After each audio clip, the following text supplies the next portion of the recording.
My name is Madeline Hale, but everyone calls me Maddie, and at 25 years old, I never imagined the moment my own father's fist would collide with my shoulder and cheek in a ballroom full of 180 guests while the camera of some teenager streamed everything live to the world. It happened so fast, yet felt like the slowest moment of my life. The music cutting off mid-note, the crystal chandeliers reflecting every ounce of humiliation as faces turned toward me, some gasping, others whispering that I must have done something horrible to deserve being struck by my own father. The sickest part is that George Hale, a retired military officer who drilled obedience and family honor into every breath of my childhood, believed he was entirely justified. The reason for the assault was a house. Not just any house, but my beach house. A little slice of peace I built from the ashes of every sacrifice I ever made, a place where I could finally breathe away from the suffocating expectations of the Hale legacy. My brother Christopher chose his wedding day at a luxury country club overlooking Lake Michigan to destroy that peace. He stood at the head table next to his glowing bride, Jessica, both of them smiling at me like they already owned a deed that never had their names on it. My mother, Elaine, dabbed her eyes, dramatically clinging to the illusion that our family was picture perfect and that my role in life was to serve the golden son who, according to her, carried the weight of continuing the Hale name. I stood there holding a champagne glass, forcing myself to smile while trying to ignore the rising dread in my chest. And then it happened, the ambush. My father raised a microphone, his voice booming with the same authority that once sent young soldiers scrambling into formation.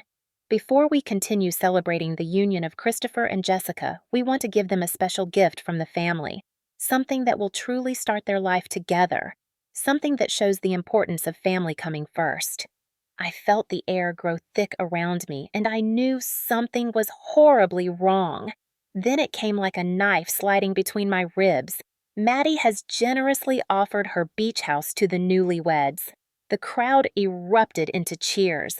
Christopher puffed his chest out with pride, and Jessica even pretended to wipe a tear of joy from her perfectly made-up face. My heart dropped like a stone.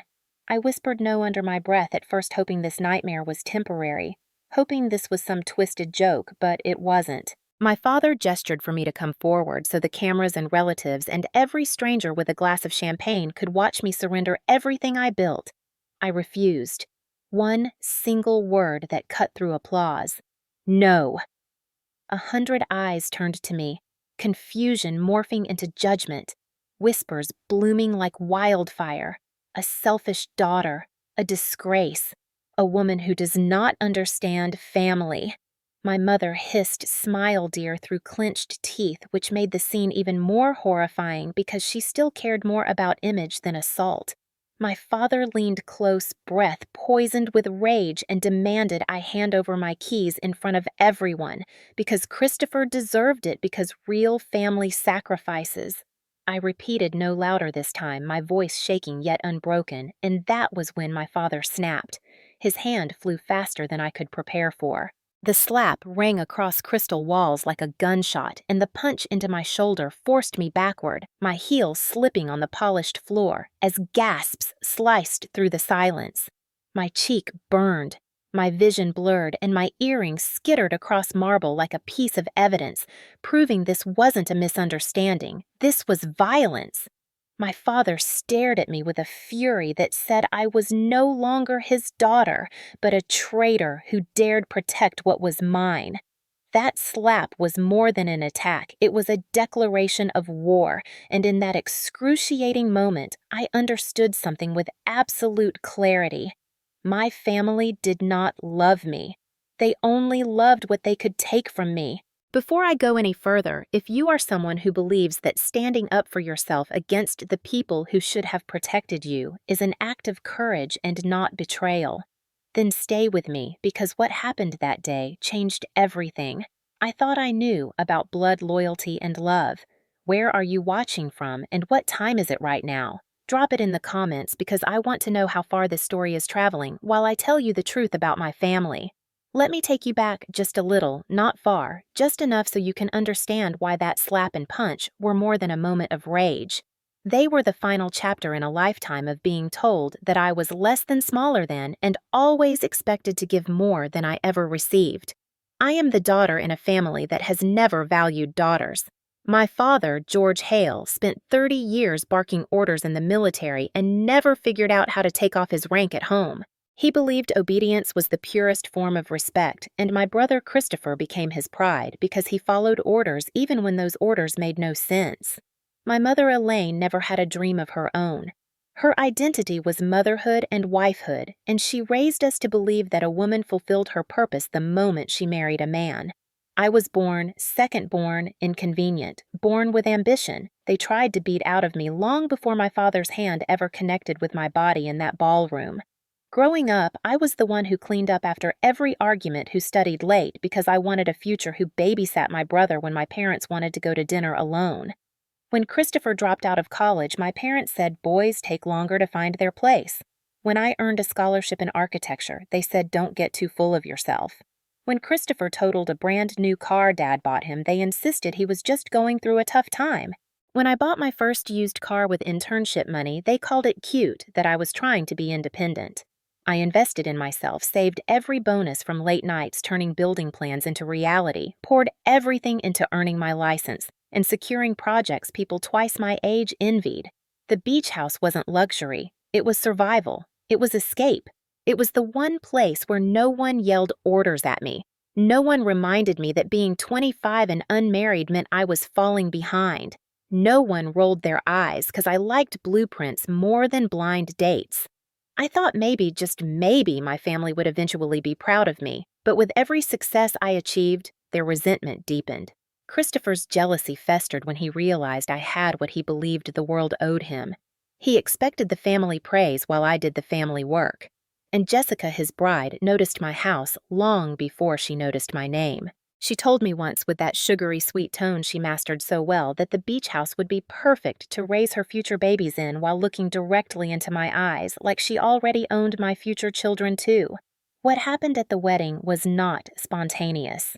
It was planned. They chose a day where I would look like a monster if I said no, a day filled with cameras, speeches, witnesses, and pressure. They used my love for my brother to trap me.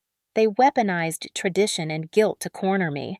They put me on a stage I never asked to stand on and demanded a performance of obedience. When I refused, they showed their true selves to everyone watching.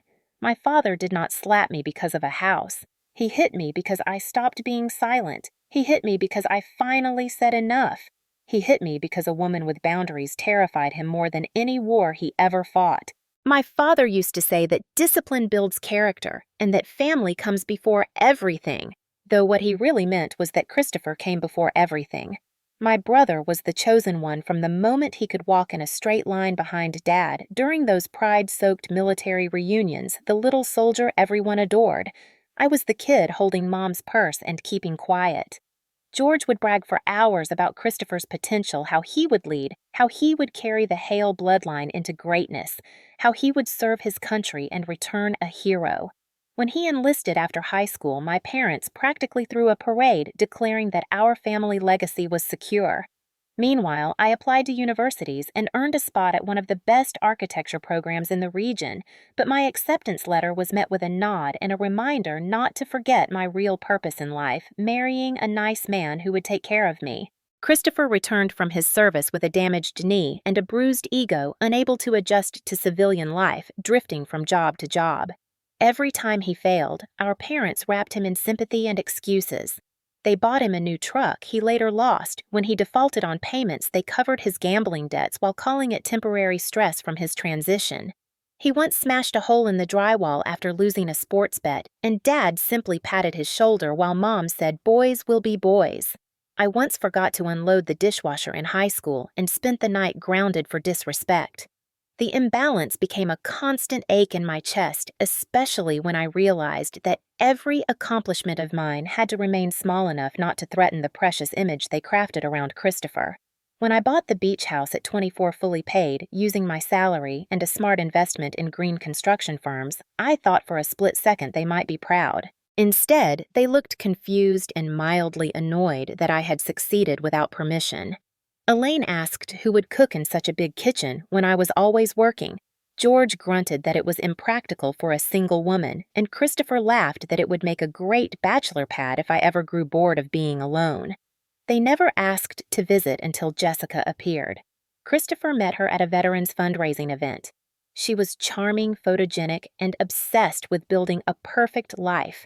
A life she could display on social media, a life with a beach house backdrop, and a wedding that screamed, "Look how lucky we are." She learned fast that my parents adored any woman who worshipped their golden boy. Jessica told them that the beach house would be a beautiful start for her married life. They agreed before I even knew a conversation had happened. Whenever I visited home, Elaine dropped hints that I should think about family unity. George insisted that sacrifices define a good daughter. Christopher asked for the key more times than I can count, always with a smirk like he knew something I did not. They believed I owed them a gift because they raised me because I had a brother, because my existence only mattered if it improved his. I worked every holiday shift at my firm to save for that house. I stayed up until sunrise finishing drawings that made my company money. I skipped vacations, skipped relationships, skipped breathing room just to build something that was mine. My family watched me exhaust myself and never once asked how I was holding up. They believed success made me arrogant, that independence made me cold, that boundaries made me cruel. The truth was simpler. I was tired of earning love that never came.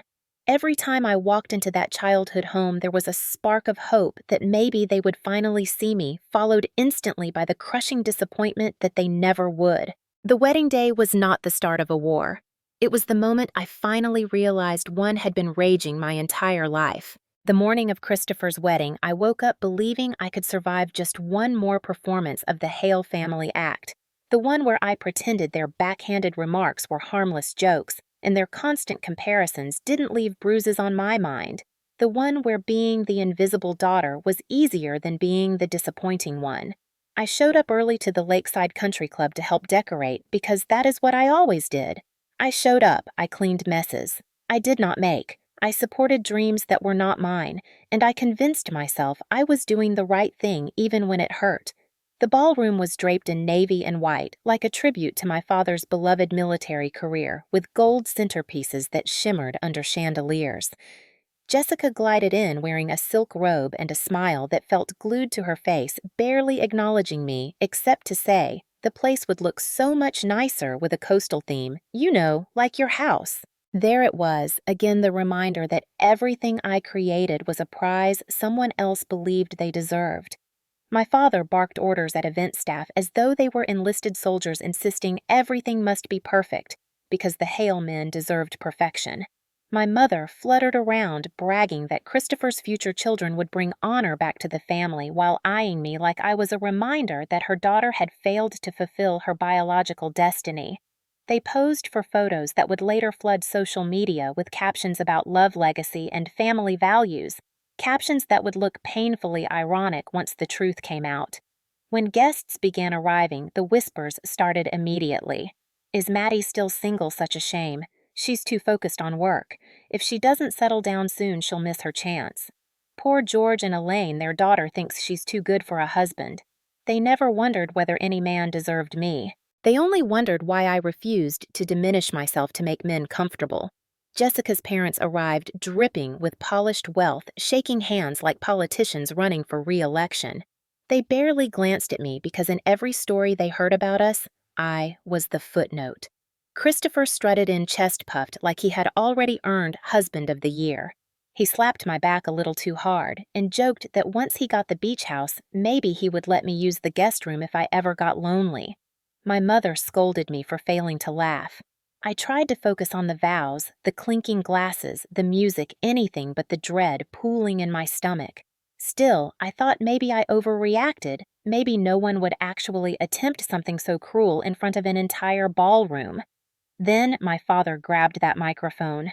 His voice echoed through the hall as if he were commanding troops on a battlefield instead of giving a wedding speech. He praised Christopher for serving his country, for being strong, for carrying the Hale name with pride. He praised Jessica for being feminine and family-oriented, everything he wished his daughter would be. Then he paused with that dramatic flair he loved, scanning the crowd like he was delivering a victory announcement.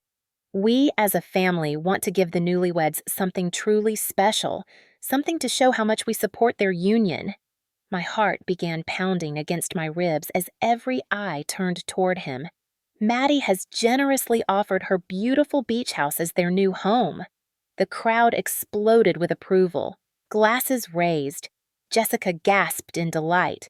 Christopher smirked like a king accepting a crown. My mother clapped with the desperate excitement of someone who believed this gesture would finally fix her imperfect daughter. My skin crawled. They had not asked me. They had not warned me. They had not even considered that I might say no. They simply believed that I existed to serve my brother's life. My father gestured for me to stand beside them, the cameras ready, the applause pressuring me into submission.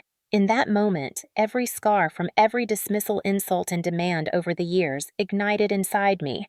The girl who always stayed quiet died. The woman I built from grit and exhaustion took her place. I did not move. I did not smile. I did not bow. I said no. No, I repeated louder this time, and the applause dimmed into an uneasy hush, as if the sound itself realized it had celebrated too soon, and suddenly I was no longer the supportive sister I was, the disruption, the problem, the villain in their fairy tale script. My father's jaw tightened like a man preparing for war. My mother's eyes widened with a silent command to behave, and Christopher looked almost offended that his storyline had taken an unexpected turn. Jessica clutched her chest in a display of wounded innocence so dramatic it belonged on a stage, whimpering that she thought we were family, and gasps rose like waves crashing against a cliff. I said it again, firmer, steadier, as if the word had grown muscle and bone from years of suppression, a word I should have spoken so many times before. No. My father leaned into the microphone and said I must be joking, and laughter rippled across the room in relief, but I shook my head, and that ripple died. My mother's voice, high and brittle, cut through the tension like cracked glass, reminding everyone that this was a sacred day, and that I should not make things about myself, implying that standing my ground was selfishness instead of survival. Elaine had always perfected the art of public kindness and private cruelty, and she used shame like a weapon polished to perfection. People began to murmur, and I heard fragments of judgment swirling around me. It's just a house. Why is she being dramatic? A good sister would sacrifice. A good daughter would know her place. Someone said women without families didn't need that much space. Someone else declared Christopher had earned it by serving his country. I stood there, absorbing every blow, not with my skin, but with my history, all the times I let myself shrink so they could shine, all the times I stayed silent, to keep peace only they benefited from. My father stepped closer, towering over me, his voice still amplified by the microphone so everyone could hear the threat braided through his words, reminding me that family unity is more important than personal comfort. Telling me not to embarrass him, telling me what I owed him because he fed me, raised me, and taught me discipline. I swallowed the lump of rage in my throat and said calmly that I bought the house and that I was not giving it away. Christopher scoffed and asked if I thought I deserved more than him, and Jessica chimed in that she thought I loved them, her voice dripping with fake hurt, making herself the victim in a situation where she was attempting to steal from me. The audacity made my lungs tighten. My mother turned on the waterworks, crying about how she just wanted her children to be close, how she was tired of me always putting myself above the family, how I was ungrateful after everything they had done. Everything they had done. Yes, they raised me, but raising a child is not an invoice that demands repayment in property. My father's patience snapped. He accused me of bringing dishonor to the Hale name, called me selfish, called me a disgrace, told the entire crowd that I worshipped money more than family. I told him that protecting what is mine does not make me selfish, and that finally defending myself does not make me cruel. He barked at me to hand over the keys right then and there, in front of the cameras, in front of the guests, in front of the whispers that were ready to crown Christopher the victim and me the villain. I pressed my lips together and held my ground, feeling 50 pairs of eyes on my spine and hearing the sound of my own heart pounding like a countdown to destruction. My father raised the microphone higher, as if proximity to the device could give him more power over my will, and he reminded me of a lifetime of rules I never agreed to, a lifetime of expectations I never chose. Everyone waited to see if I would crumble. Everyone assumed I would, but for the first time in a long time, I refused to break. I refused to comply.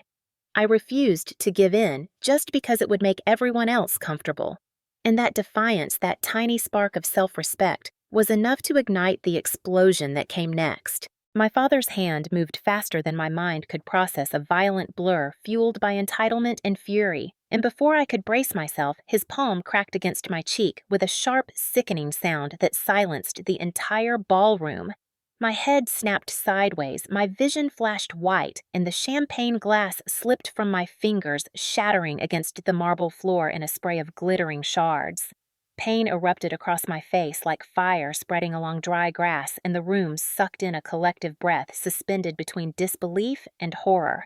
But he wasn't finished. His other hand gripped my shoulder with the force of a man who had spent 3 decades controlling bodies and emotions like they were soldiers under command. He shoved me hard, and I stumbled backward, heels scraping against polished marble as guests clutched their pearls or raised their phones higher to capture every moment. My mother screamed my name, but it wasn't concern in her voice, it was fear of embarrassment. She grabbed at Dad's arm, urging him to stop because people were watching, not because her daughter was being assaulted. Jessica hid behind Christopher like she wasn't smiling just moments ago at the thought of living in a house she never earned. And Christopher, my big brother, the one I once shared secrets and bike rides and birthdays with, the one I loved simply because I was told love was a given and families stood frozen, jaw clenched, watching his father strike me to protect his future comfort. I looked up and caught sight of a teenager near the back, live streaming the entire scene to an audience that was growing by the second, the red live icon blinking like an alarm warning the world that the Hale family legacy was far darker than the navy and gold decorations suggested. My earring, the one I bought to celebrate my promotion last year, lay several feet away, spinning to a stop in a spotlight of humiliation.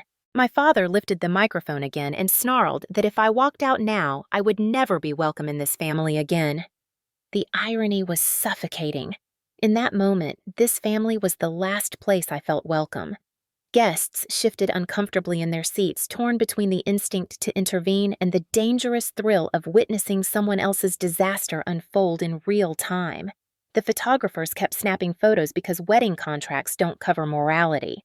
A disgruntled groomsman muttered that I should just give them the stupid house if it meant restoring peace because nothing ruins an open bar like female autonomy. My cheek throbbed, my shoulder ached, and humiliation soaked through me, heavy and cold. But through the chaos, a single thought rose above the noise like a lighthouse beam cutting through storm clouds.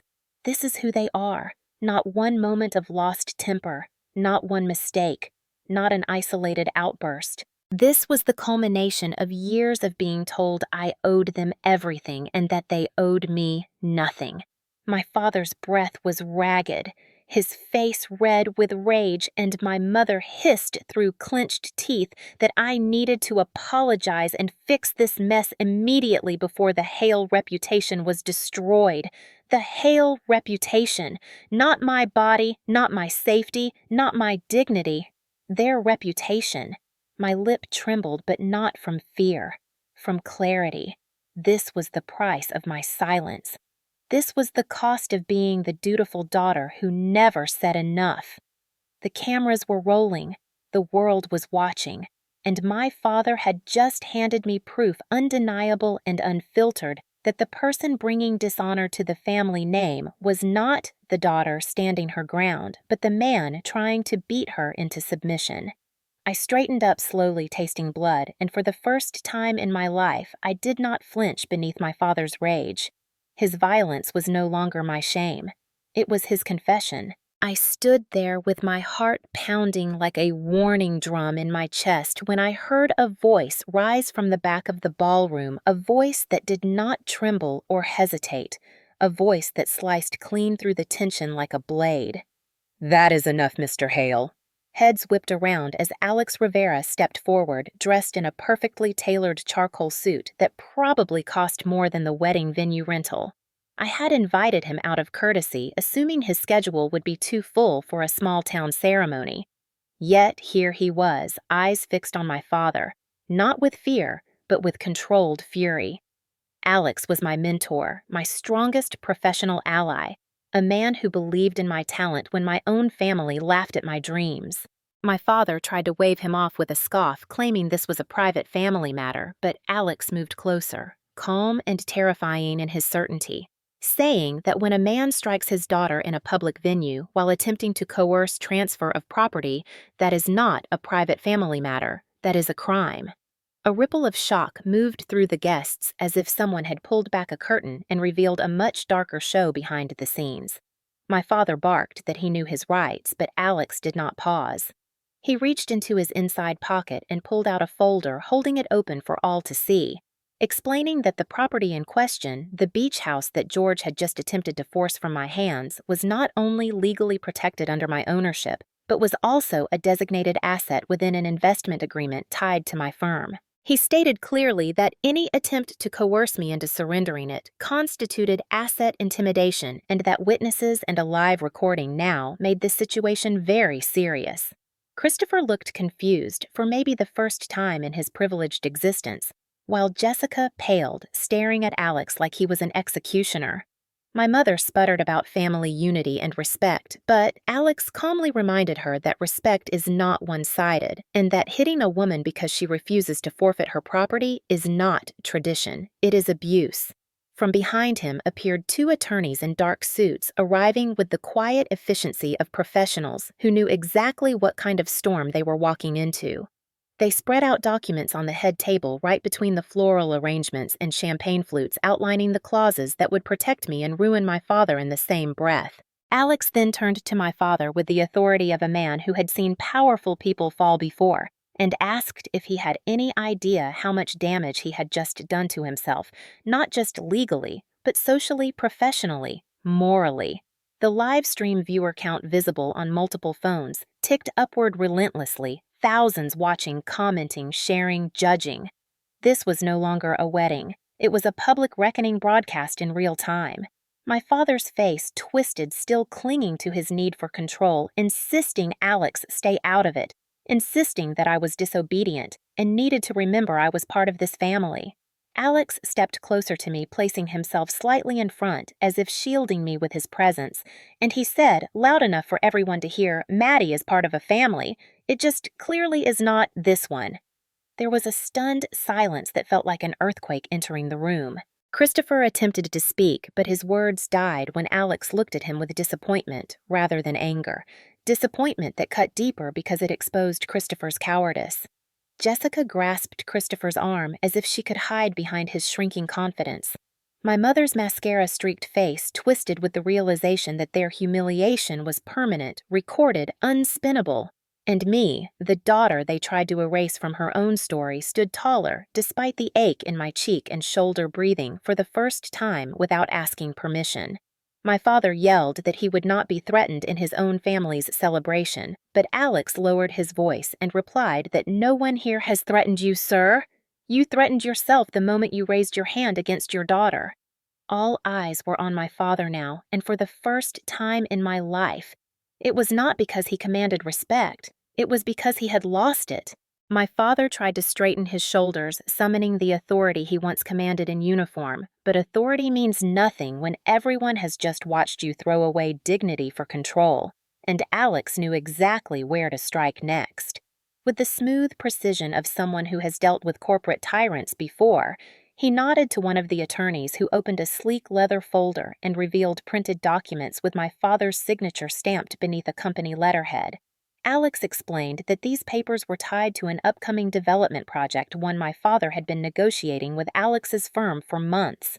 It was a lucrative deal that my father bragged about to anyone who stood still long enough to listen, a deal that he hoped would restore the Hale name after Christopher's failed ventures tarnished it.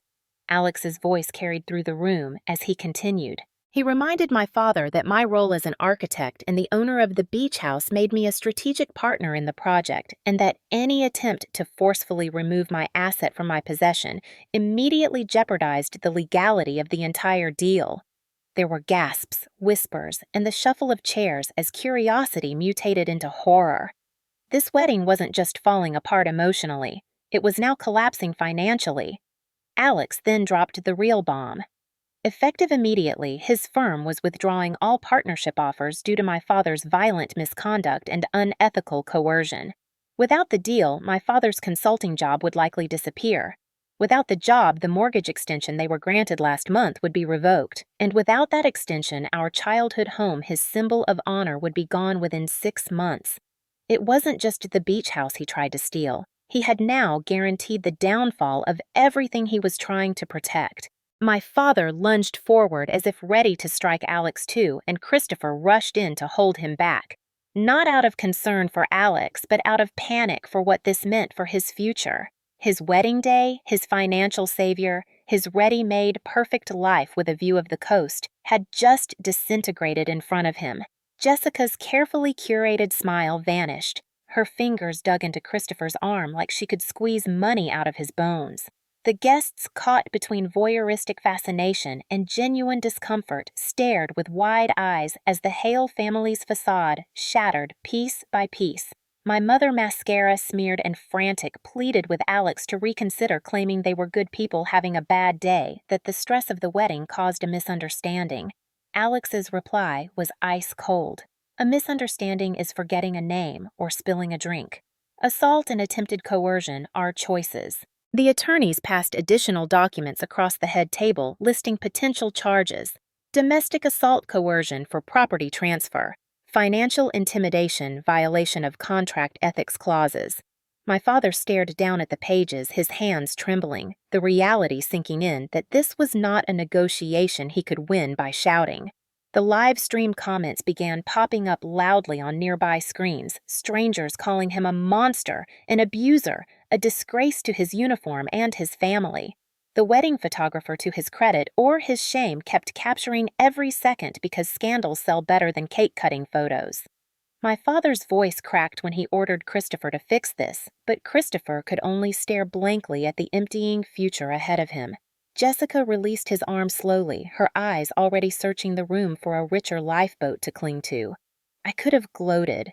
I could have enjoyed watching the collapse. But I felt something unexpected calm. My father had tried to destroy my autonomy, and in the process, he destroyed his own illusion of power. Alex placed a protective hand on my back, light but steady, and told me we were leaving. My father shouted my name one more time, desperate, furious, humiliated. I turned just long enough to meet his eyes and say words that tasted like freedom. "You did this to yourself." Then I walked out of that ballroom and into the air of a world where his control was no longer law. The moment the ballroom doors closed behind me, the night air hit my skin like cold truth, waking up every nerve in my body. My cheeks still throbbed where my father struck me, but the ache in my chest was far greater, not from pain, but from the realization that whatever had once bound us as a family had snapped permanently. Alex guided me to his car, where 2 security staff he hired just minutes earlier stood guard. They treated me not as a burden or an embarrassment, but as someone worth protecting, and that alone nearly brought me to tears. On the drive home, my phone exploded with notifications. The video of the assault was spreading across every platform, climbing in views by the thousands. Comments poured in from strangers who saw what my family refused to, that I had value, that my independence was worth defending, that no house was ever just a house when it represented freedom. Alex insisted I stay at the beach house rather than alone in my Austin apartment. He said I needed safety, and for once I didn't argue. When we arrived, he made tea while I sat on the couch, staring at the ocean through the glass walls I had once designed to let in sunlight, never imagining they would one day witness my rebuilding. I kept waiting for guilt to arrive, the familiar weight telling me I pushed too hard, that I should have stayed silent to keep the peace, but silence had never protected me. Peace had never existed unless I surrendered it. As dawn crept in soft and golden, my phone buzzed with messages from numbers I recognized all too well. Christopher texted blaming me for ruining his wedding. proclaiming I destroyed his life. He demanded I fix it as if I broke anything other than my chains. Jessica sent a long paragraph dripping with faux grace about how she forgave me and hoped I would reconsider giving them the beach house so we could all heal. I blocked her mid-sentence. Then came my mother first with voice messages filled with sobbing about how the entire town was talking, that I had humiliated her, that she never raised me to be so selfish. Then, when I did not reply, her tone shifted into venom, calling me ungrateful and sinful, insisting I apologize publicly and return to the family before more damage was done. Every word confirmed the truth. I was only valuable when I complied. My father did not text. He called, over and over, 10 times, 15, 20. When he finally gave up, he left a single message that made my blood run cold. "You just killed your family." I stared at those words, not knowing whether to laugh or collapse.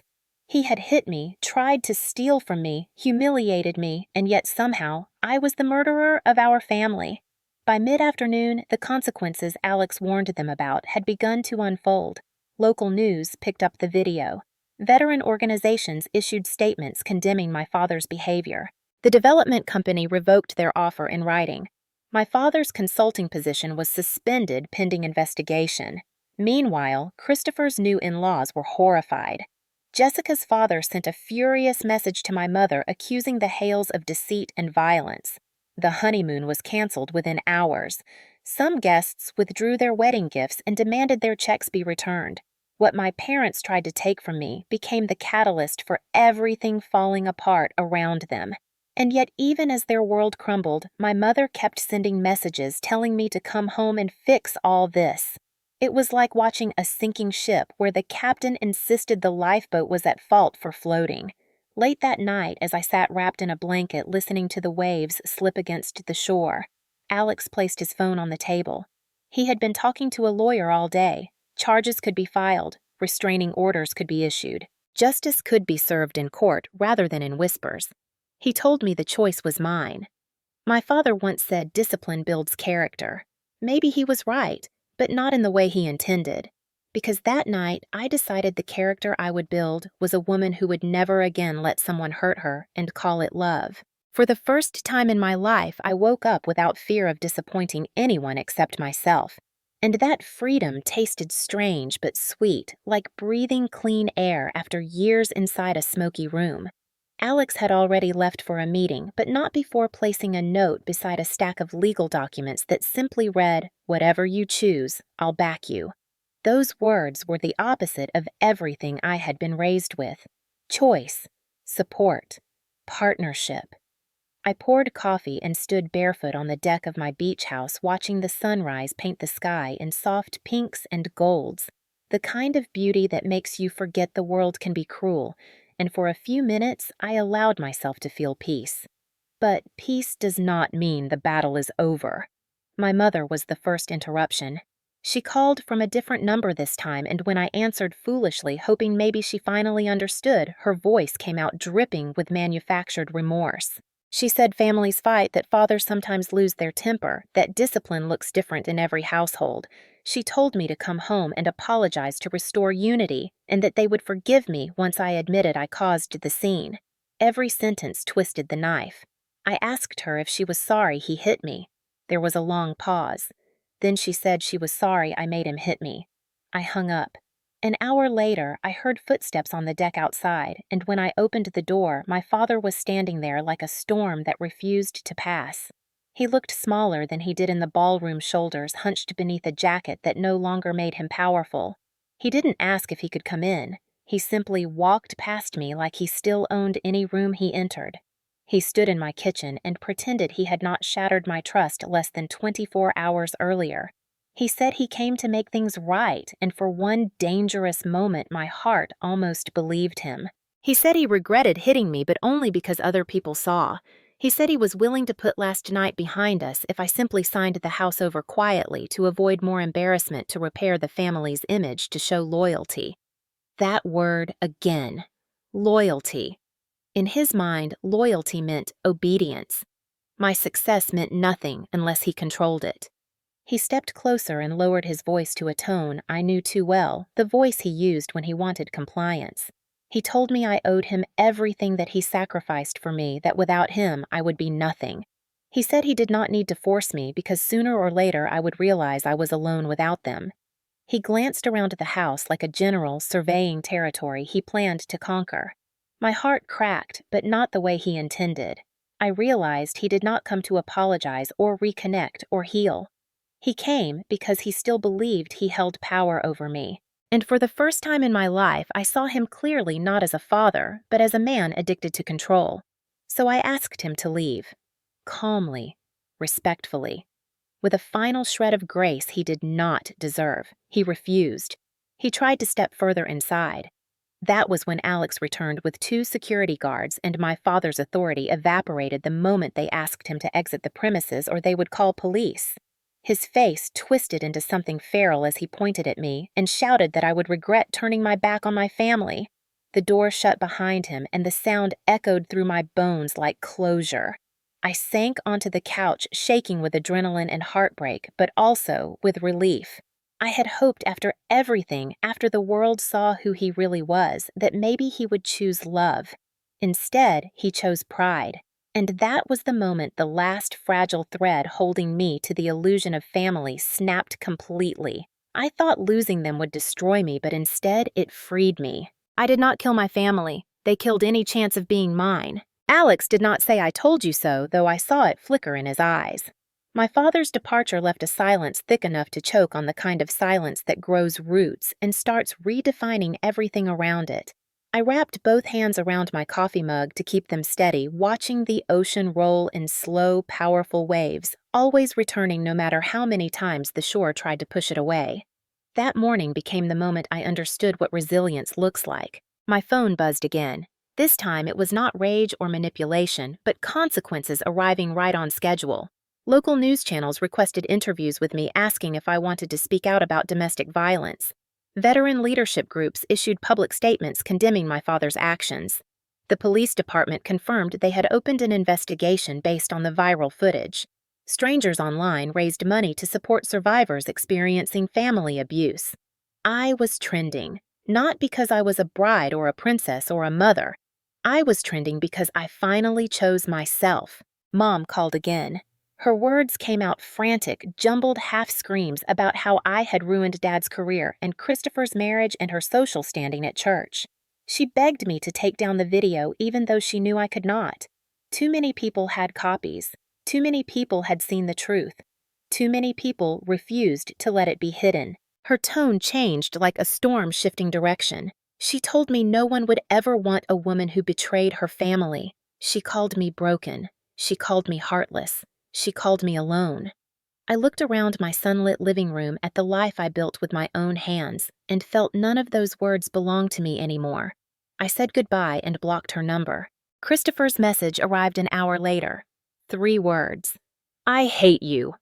He followed it with a long rant about how everything would have been perfect if I had just done the right thing and handed him the house, how Jessica left him, and he was humiliated how he had nothing now.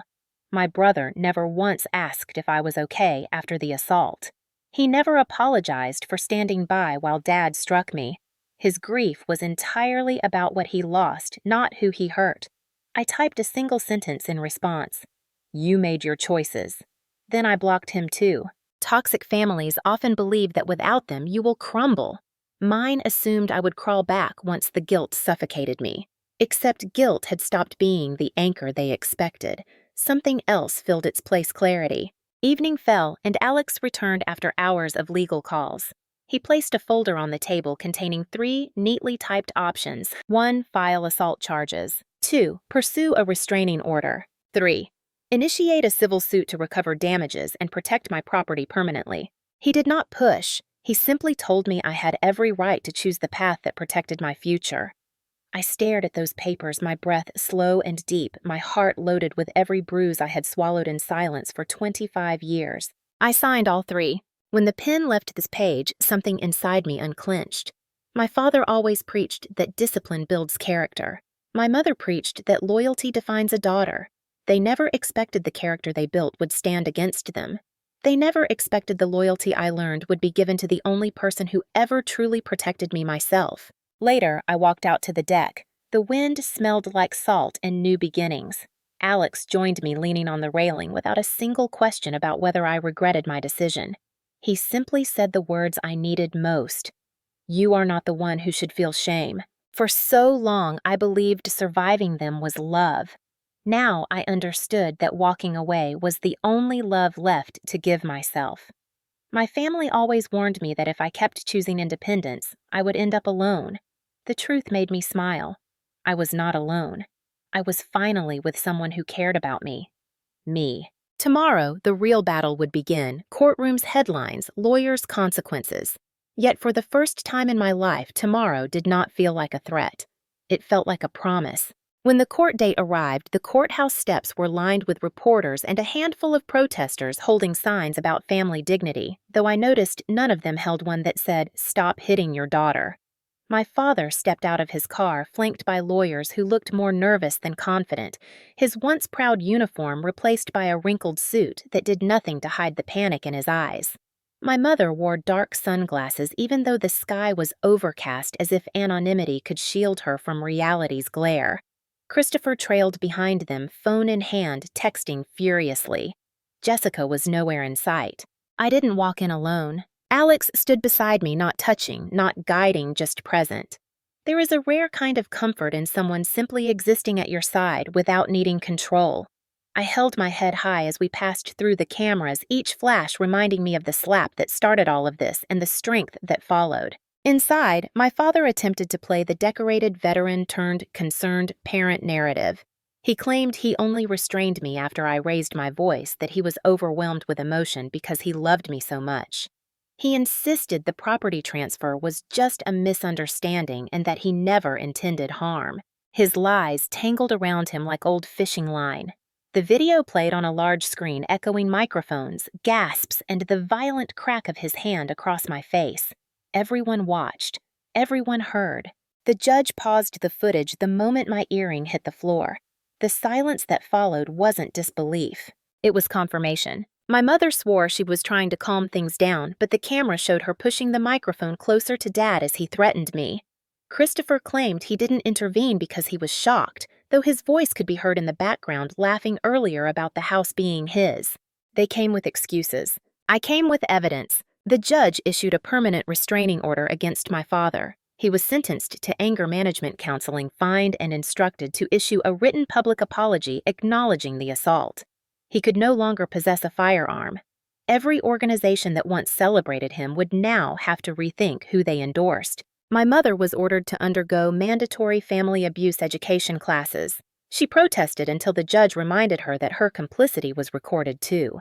I walked out with protection and dignity. They walked out with consequences and cameras. Weeks later, the fallout continued. My father's consulting position dissolved completely. Without that income, the mortgage defaulted. The house he believed was his legacy went on the market under bank control. I didn't celebrate its loss. I only wished they had chosen kindness before life forced humility. Christopher moved into a small rental. Jessica posted a carousel of beach photos with a new fiancé 3 months later. The captions were full of gratitude for men who take care of what's theirs. She had wanted a house, not a husband, and she found someone else's. As for my beach house, it remained exactly where it belonged. Mine. I didn't rebuild alone either. My firm promoted me to Director of Architectural Development. Articles praised my leadership under pressure. Young women reached out saying my story gave them courage. Donations poured into the domestic abuse nonprofit I supported. The world didn't see me as a selfish daughter. They saw me as a woman who finally demanded respect. There were nights when old sadness tried to convince me they might change, that maybe someday we could share a meal without fear or manipulation. Healing isn't linear. Hope can be a stubborn ghost. But every morning I made the same choice. I opened my curtains, let the sun flood my home, and chose a life built on boundaries instead of bruises. Sometimes I stood barefoot on the deck just to feel the wood warm beneath my feet, knowing every inch of this place was earned by my effort, not their approval. The ocean rolled in like truth, loud, unstoppable cleansing. One evening, Alex and I watched dolphins arc through the pink-gold horizon. He turned to me and asked gently if I had any regrets. I smiled, not small or forced or polite. Real. I said I regret staying quiet for so long, but I will never regret finally saying no. Justice did not give me back my family. Justice gave me back myself, and that was the home I was always searching for.